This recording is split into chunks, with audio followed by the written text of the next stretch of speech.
from WBAY TV. This is Action 2 News at 10. Coverage you can count on. Good evening. Thanks for joining us. Cami is off tonight. We're following breaking news near Pulaski where a school bus and a car have crashed and multiple emergency units are on the scene. That crash happened on Highway 29 at St. Augustine Drive. That's just south of Pulaski. Right now, Highway 29 is closed west of Highway 32. Police on the scene say the crash is quote-unquote horrific. Patrick Nelson joins us now live from the scene with the very latest. Patrick.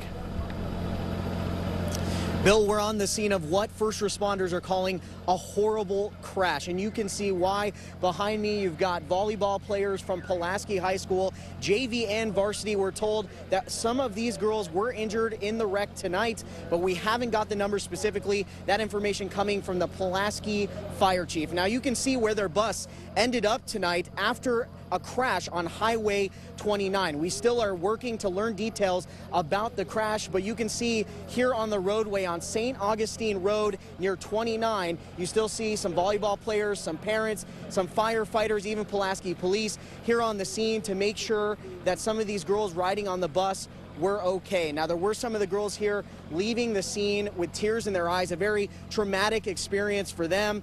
And just on the other side of this white truck you see behind me, there is a car that is demolished to the point that I can't even identify what kind of a car it is. Now again, I'll be working with first responders and the Pulaski fire chief to try to learn more information about what transpired here. But again, first responders, when we first got here to the scene, told us we needed to back up because this was a horrible accident. So certainly more details to come tonight, but we're learning that it was the varsity volleyball team and JV volleyball team for Pulaski High School traveling back to the school from Seymour. Again, there are some girls that are injured at the hospital tonight. We do not know what the extent is or the extent of the injuries inside of that car involved with the bus crash, but we'll work to get you that info on Action 2 News this morning. Back to you. A few minutes ago, we've learned that one person has died in that school bus crash in Pulaski. Brown County Sheriff's deputies say the passenger in the car has died. The driver is said to be in critical condition.